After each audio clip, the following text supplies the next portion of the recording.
Hey, hey, hey!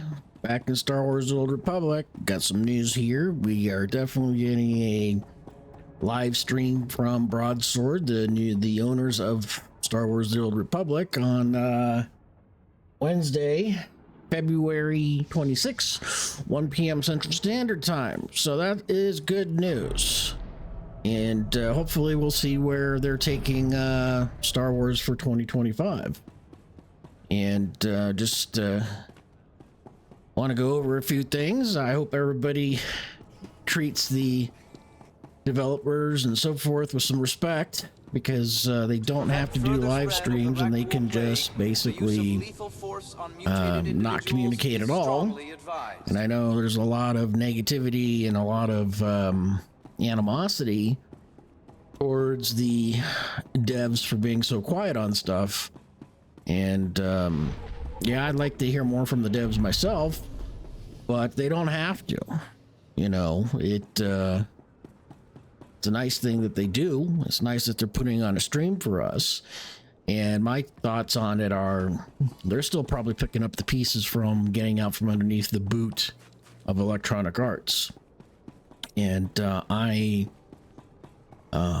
most people know I am critical of Electronic Arts. They're just out to milk things as much as they possibly can, and see how much money they can get off of any type of game. And they'll let things fall apart. They'll let things age, and just not care about it and not invest any money into it. So it's just a money generating game for them, which, you know, I get, and the companies have to make money, but at the same time, as your competitors are modernizing their game engine, and they're also modernizing their graphics, they can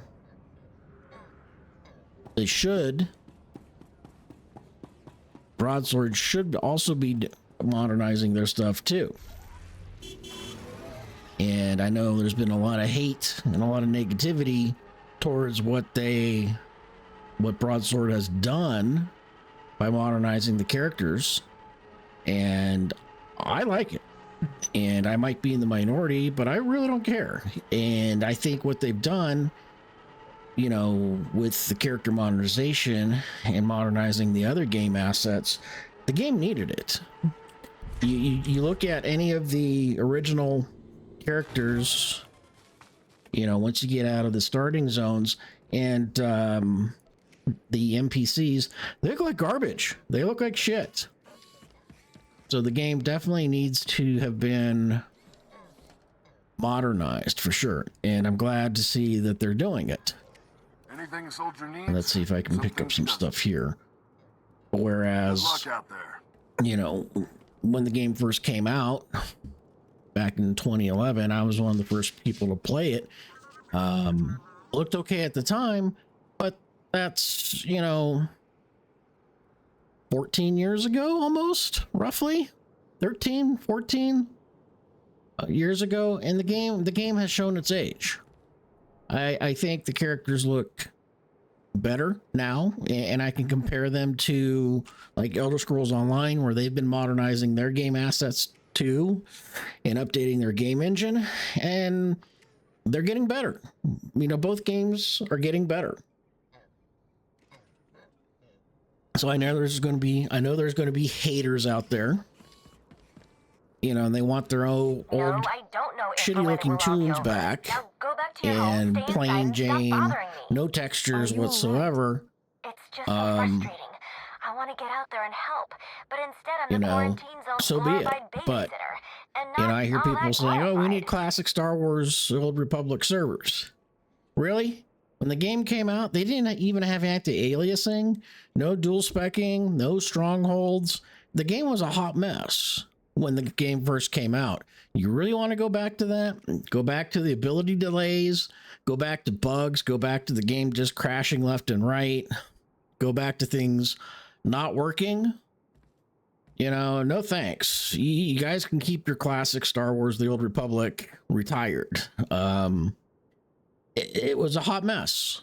I had to fix a lot of things inside the game files myself just to get the game to run at the time. I don't want to deal with that shit.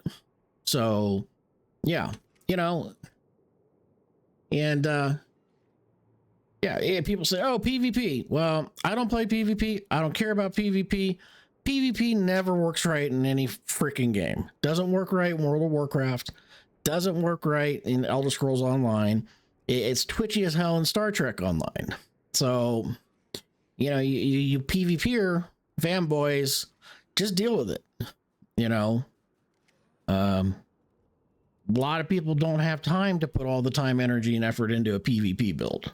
So, anyway, I'm digressing here, but this is good news that they're putting on a stream, and hopefully we'll get a roadmap and of what they plan to do. And it's like, yeah, you know, they put it out, you read the forums, and everybody's just so damn negative about it. It's like, you know, the community is negative and toxic. It's like, yeah, I wouldn't want to talk to you guys either. You know, you reach a certain point in your life where it's like, you don't want to deal with the bullshit, you know? And I'm sure they're going to talk about the usual stuff, what's coming to the store and everything like that. Hell, World of Warcraft does it. Elder Scrolls Online does it. Star Trek Online does it. It's the way they can keep the game going. But the community in some of those games is a hell of a lot nicer and better than Star Wars: The Old Republics. So yeah, if that pisses people off, it's the truth. I always tell the truth. I've been critical of this game. I think some of the devs in this game that have developed stuff, especially when it was under EA, lazy development to the point where, you know, we'll just throw more packs of ads in front of their way to keep them in the game longer. Well, to me, that's just annoying. That's lazy development.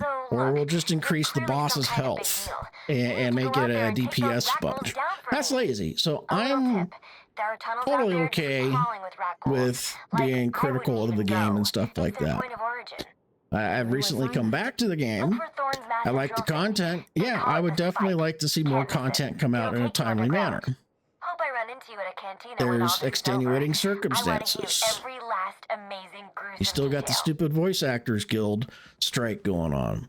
You have, I'm sure, you have other limitations that are under an NDA, non-disclosure agreement between BioWare and, not BioWare, but Broadsword and EA. I like the original story quest. I'm working on an Imperial agent right now. So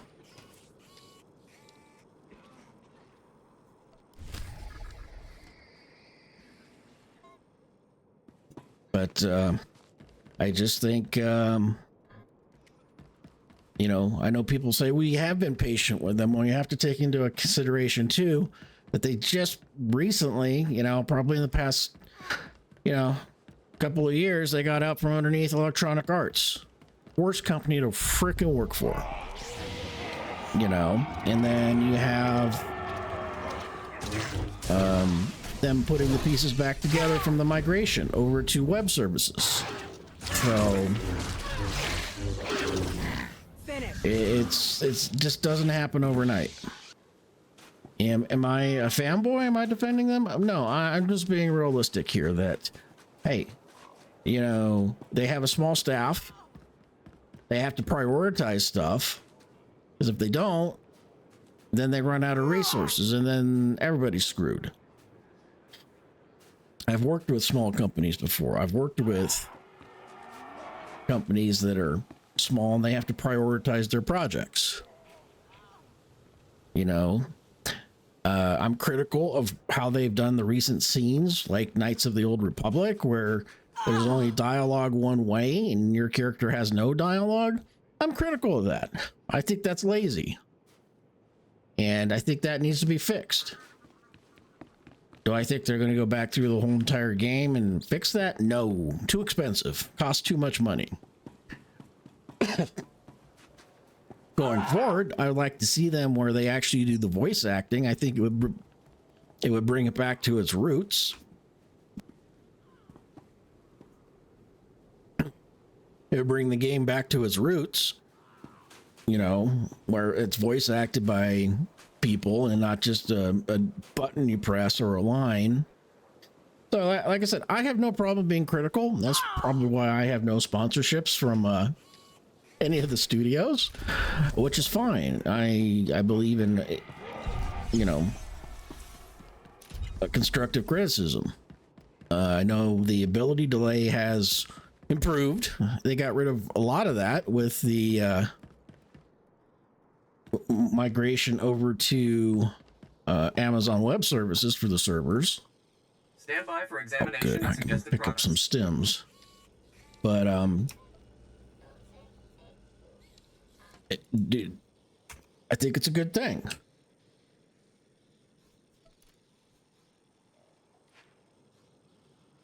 Ooh, that's a lot of credits, but I use them all the time. Okay, she's got 4.1 million, which is kind of a small amount. I guarantee you they're going to be advertising on the stream on Wednesday, you know, the 26th. Make sure it's Wednesday the 26th. On the 26th at 1 p.m. Central Time, they're going to be advertising stuff in the Cartel market. All these games do, so, you know, don't act surprised. You know, it's just what they do. It is what it is. And let's go do some Rakghoul events. And yeah, I can't fault them for doing it. All games do it. WoW does it. Star Trek Online does it. Elder Scrolls Online does it. So it's like, okay, it's extra money for people to get their stuff. And yeah, I'm guilty of it too. You know, I'm guilty of participating in the cartel market in some of these markets, and I'll admit it. If there's a nice looking outfit for my tune, shit, yeah, I'll buy it. You know, it's like you play these games. I play the games to relax and enjoy and escape my reality a bit. You know, I think people who play these games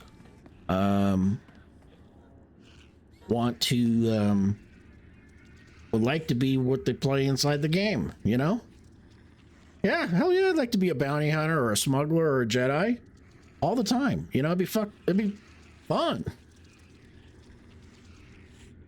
You know, skirt the rules as a smuggler or a bounty hunter or whatever. It'd be way fun. But you know, can't do that in real life. Status update. So it's just a nice little escape.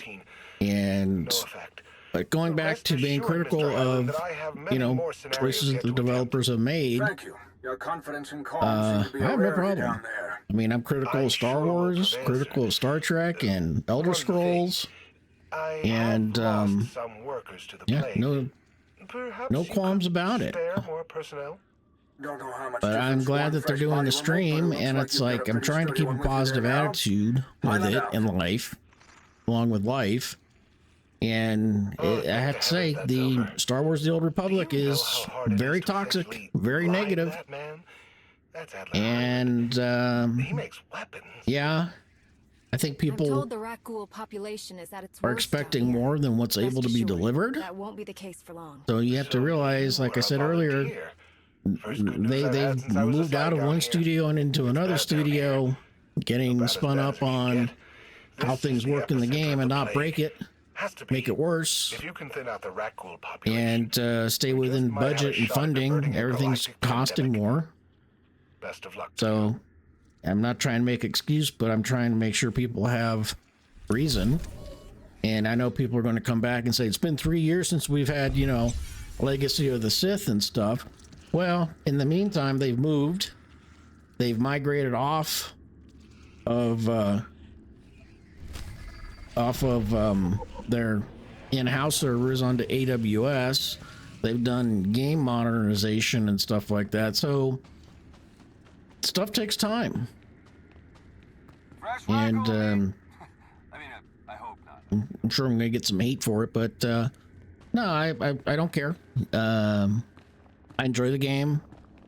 I do wish they would get some more content out, but everything like that takes time to do. So it's you know, and I know people are going to say, well, they've had 3 years. Well, in that 3 years, they've moved out of one studio and into another and migrated off of in-house servers and to AWS.